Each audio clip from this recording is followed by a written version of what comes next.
Views of Faisal محمد کے انتہائی واجب الاحترام سبسکرائبر اور ویورز کی خدمت میں فیصل محمد کا سلام عرض ہے۔ آج ہم کچھ بین الاقوامی خبریں اور کچھ تھوڑا سی پاکستان کی خبروں پہ اپنا تجزیہ آپ سے شیئر کریں گے۔ سب سے پہلی جو خبر بین الاقوامی حوالے سے وہ ہے کہ ایرانی صدر ابراہیم رئیسی صاحب جو ہیں اپنے چینی ہم منصب کے باضابطہ دعوت کے اوپر جو ہے وہ چین گئے ہیں، اور نئے چینی سال میں جو اس وقت صدر کے جو اعلیٰ مہمان ہیں وہ اس وقت ابراہیم رئیسی صاحب ہیں، اور ابراہیم رئیسی کا باقاعدہ خود استقبال جو ہے چینی قیادت نے خود کیا۔ ایک ایسی صورتحال میں اور ایک ایسے پس منظر میں جبکہ ایران اور اسرائیل کے درمیان کچھ معاملات انتہائی اور امریکہ کے درمیان جو ایک ٹرائنگلر ہے خطے کے اندر انتہائی کشیدہ ہیں، اور ایران جو ہے وہ روس کو باقاعدہ امریکہ کے خلاف ایک جنگ میں مدد دے رہا ہے، اور چین دوسری جانب جو کہ روس کا امریکہ کے خلاف اتحادی ہے، ایسی صورتحال کے اندر جناب ابراہیم رئیسی صاحب کا دورہ چین جو ہے وہ انتہائی اہمیت کا حامل ہے۔ ہمارے موصولہ جو ذرائع ہیں ان سے جو اطلاعات آتی ہیں یا ہم نے ابھی ان سے پوچھا ہے، تو بقول ان کے یہ ہے کہ کچھ اہم معاہدے کر لیے گئے ہیں، اور بیسیکلی بنیادی طور پر پس پردہ تو یہی ہے جو میں نے آپ کو محرکات بتائے ہیں کہ چین اور روس کو جو ہے ایران اپنے ساتھ ملانا چاہتا ہے۔ روس تو تقریباً ایران کے ساتھ آ گیا ہے، اور چین کو بھی ایران اپنے ساتھ لانا چاہتا ہے تاکہ خطے کی جو بڑی طاقتیں ہیں ان کے ساتھ چلا جائے، اور according to the international law جو ہوتا ہے کہ بھئی جو آپ کے خطے کے لوگ ہیں، اول تو بہترین بات تو یہ ہے کہ جو فورن افیئرس کے اندر کے جو آپ کے پڑوسی ہوتے ہیں جن کا کہ آپ کے ساتھ جغرافیہ ملتا ہے یا قریب ہیں یا خطے کے اہم ممالک ہیں، ان کے ساتھ جو ہے آپ کے معاملات تجارت اور دوسرا بھائی چارگی کا کوئی ایک اسپیشل ایک مطلب رابطہ ہوتا ہے۔ یہ نہیں کہ اس کا مطلب جو دور ممالک ہیں ان سے بھی آپ کے رابطے ہوتے ہیں، لیکن آپ کا پڑوس جو ہے وہ بنیادی طور پر آپ کے خارجہ پالیسی کے اندر اہمیت کا حامل ہوتا ہے۔ تو اسی پس منظر کے اندر ایران نے جو ہے معاملات کو درست کرنے کی کوشش کی ہے، اور میں سمجھتا ہوں کہ ایک دو دن کے اندر ہمیں یہ مزید اس کے حوالے سے تمام جو ہیں چیزیں ملیں گی، لیکن ابراہیم رئیسی کے اس دورے کو امریکہ کے اندر اور اسرائیل کے اندر انتہائی تشویش کی نگاہ سے دیکھا جا رہا ہے، اور وہی سمجھ رہے ہیں کہ اس وقت ابراہیم رئیسی صاحب کا دورہ چین جو ہے اسرائیل کے نزدیک وہ یہ سمجھتے ہیں کہ یہ روس اور چین اور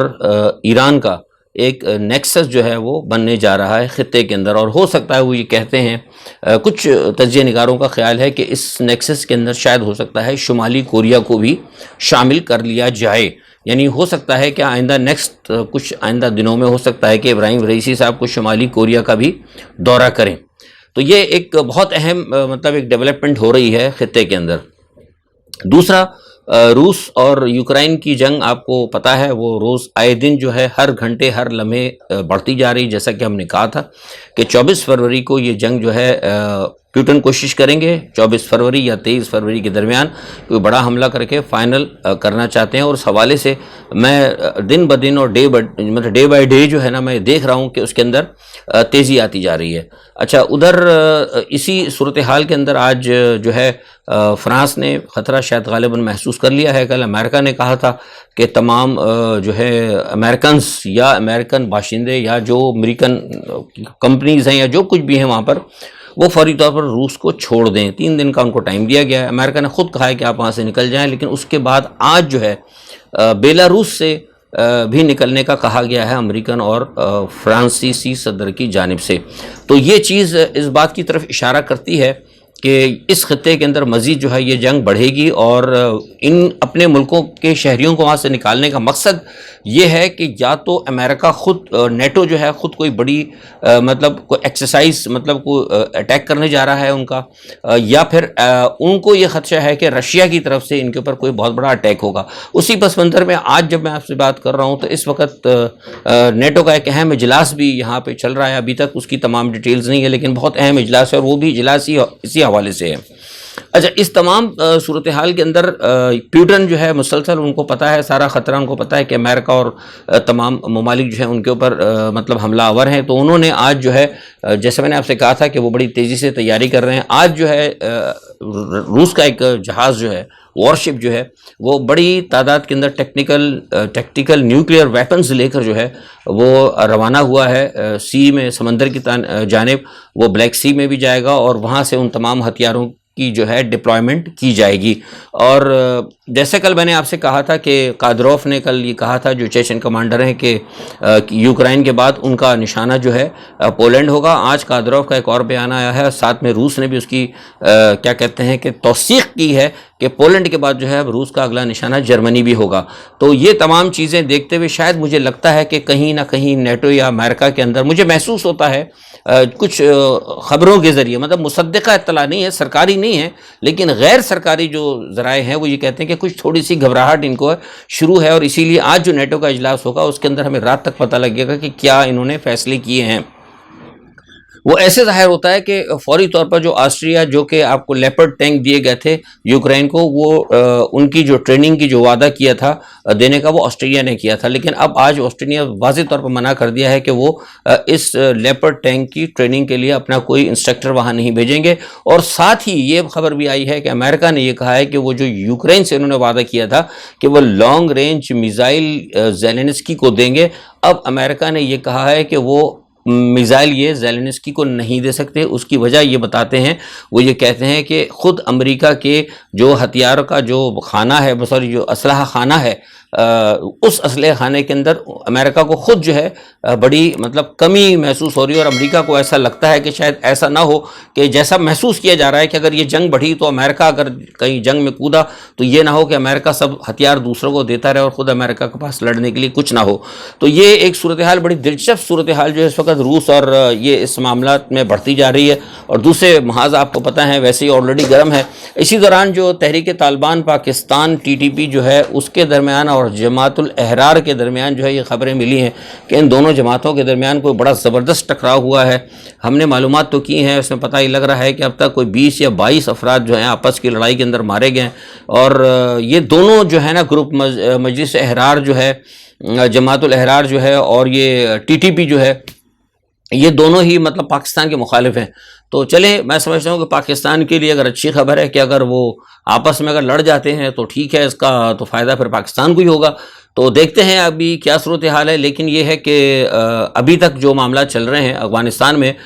اس سے جو صورتحال ہے وہ ابھی تک کسی حوالے سے پاکستان کے لیے جو موجودہ حکومت ہے اس حوالے سے ابھی تک افغانستان یا طالبان کی حکومت کے اندر کوئی بھی مثبت رویہ ہمیں دیکھنے میں نہیں آ رہا. کچھ لوگوں سے جب بات کی تھی اس حوالے سے تو وہ کہتے ہیں یہ ٹھیک ہے، ہمارا اپنا مسئلہ ہے. لیکن اگر جب یہ ان سے پوچھا گیا کہ اس تمام صورتحال میں کیا وہ یہ سمجھتے ہیں کہ یہ جو معاملہ ہو رہا ہے کیا اس سے مطلب کوئی طالبان کو، مطلب وہ کہتے ہیں کہ ہمیں جو مسئلہ ہے ٹھیک ہے وہ ہم نپٹ لیں گے، لیکن وہ یہ کہتے ہیں کہ جتنا یہ ہمارے لیے خطرہ ہے اسی طرح ہمارے لیے پاکستان بھی خطرہ ہے. تو یہ ایک بڑی مطلب الجھی ہوئی سی سچویشن ہے. اور اب اس کے لیے وہی بات آ جاتی ہے کہ جب حکومت ہو، کوئی عوامی حکومت ہو، کچھ معاملات ہوں، کوئی ڈائلاگس ہوں تو پھر کچھ کر سکتے ہیں. لیکن جب ہر معاملے کے اندر جو ہے امریکہ کودا ہوا ہو اور ہر جگہ امریکہ کی خواہش چل رہی ہو تو پھر آپ کو پتہ ہے کہ پھر وہ ایک طرف امریکہ، ایک طرف پاکستان اور ایک طرف افغانستان، تو پھر وہ آپ کا معاملہ ہے وہ 3 تگاڑے جسے کہتے ہیں نا، بڑی مثال ہے کہ 3 تگاڑے اور کام بگاڑے. تو یہ صورتحال ہے، دیکھیں کیا ہوتا ہے.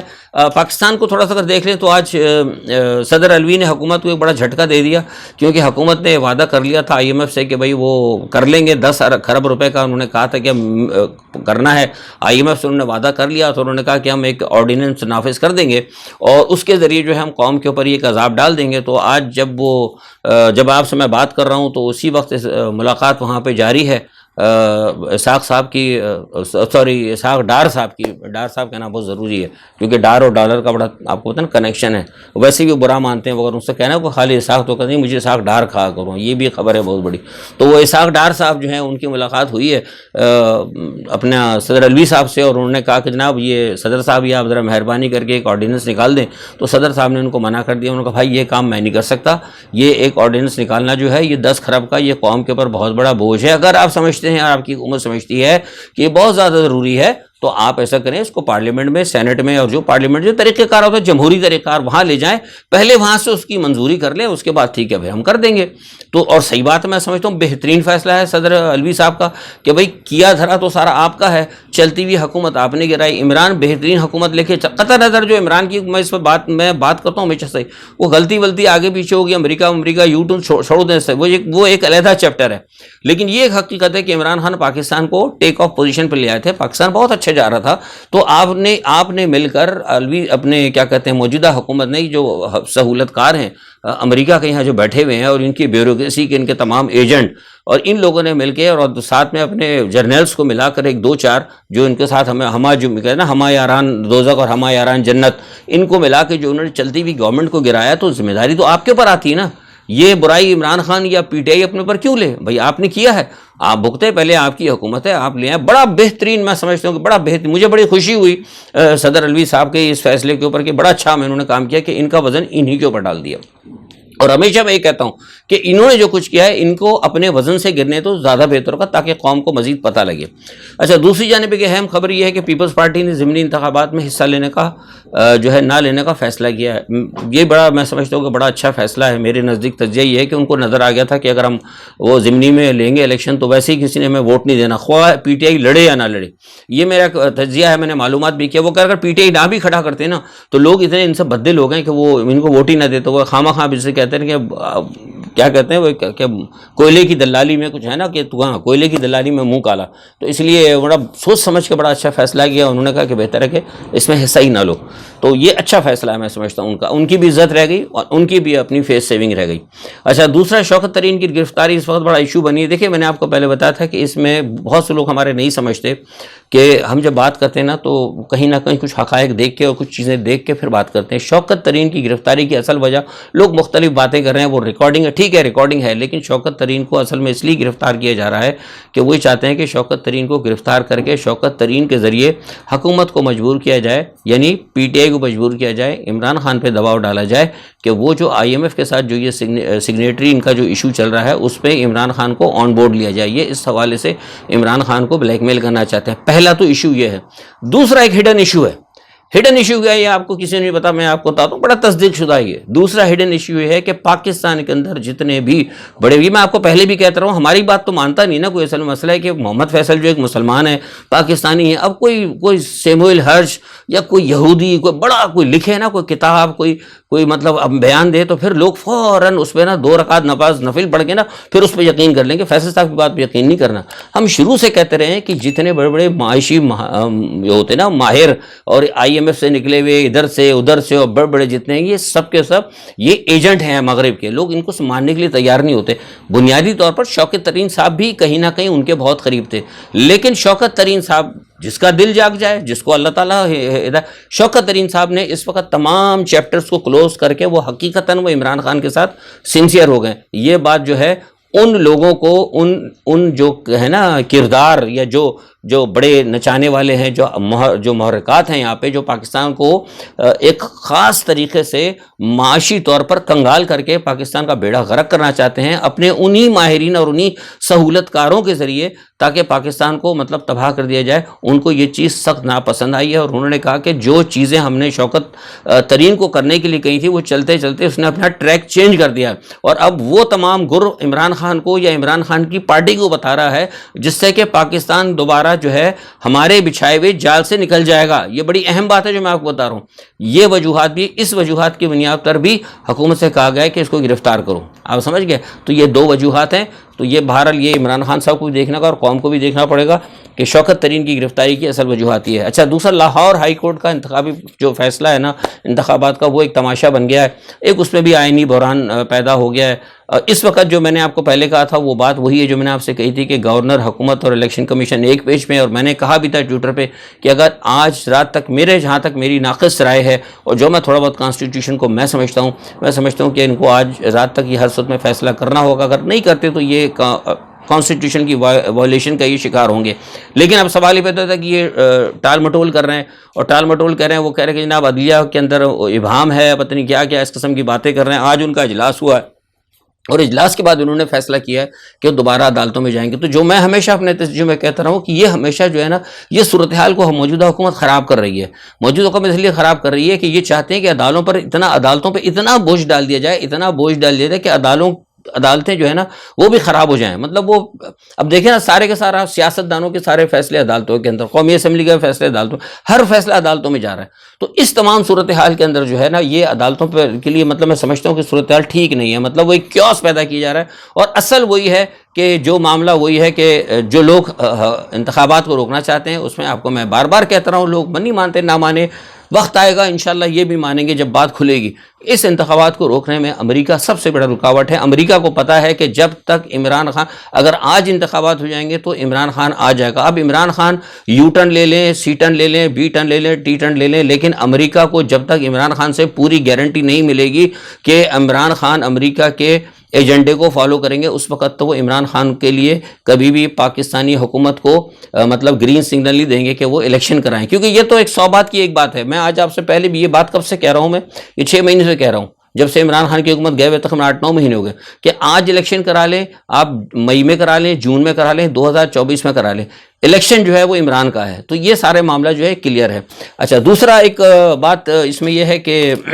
آئی ایم ایف کے حوالے سے میں نے آپ کو بتا دی ساری بات کہ آئی ایم ایف آپ کو غیر محسوس طریقے سے پاکستان کی عوام کو بھوک کی طرف ڈھکیل رہا ہے، اور آئی ایف کا مطلب امریکہ ہے، دوسرا ورلڈ بینک، سارے اسی کے ہی ہیں، سارے کا سارا شیطانی اور دجالی ہے سارا سلسلہ، اس کو میں پہلے ہی بات کر چکا ہوں، 10 کھرب روپے کی وہ بات کر رہے ہیں۔ تو اب دیکھیں کیا ہوتا ہے۔ دوسرا نواز لیگ کی میں اندر بڑی زبردست، میں نے آپ سے کہا ٹوٹ پھوٹ جاری ہے، اور نواز شریف بہت سخت پریشان ہے۔ ڈیلی جو ہے نواز شریف کے پاس لندن کم از کم 8 سے لے کر 10 جو ہے نا شکایتیں نواز شریف کے پاس بھی آ رہی ہیں پارٹی کے حوالے سے، کہ ایک دوسرے کی جناب ٹانگیں گھسیٹی جا رہی ہیں، وہ کرے اس کو ہٹا دو، وہ کرے اس کو ہٹا دو۔ نواز شریف صاحب جو ہے نا اس تمام صورتحال، ایک تو پہلے ہی ان کے لیے مصیبت ہے، اور جو جس طرح ڈیلی ان کے پاس شکایتیں جا رہی ہیں، اس سے وہ سخت جو ہے نا وہ بھی وزیر ڈپریشن کا شکار ہیں، اور کبھی کبھی وہ جھنجھلاہٹ بھی آ جاتی ہے ان کو۔ اور ابھی اوپر سے ایک اور مصیبت یہ کیپٹن صفدر صاحب نے ایک جو بیٹھ کے چلایا ہے نا میزائل، انہوں نے کہا کہ جناب یہ تو سارا گڑبڑ کرتے ہیں یہ لوگ، اور یہ ہم کسی کی وہ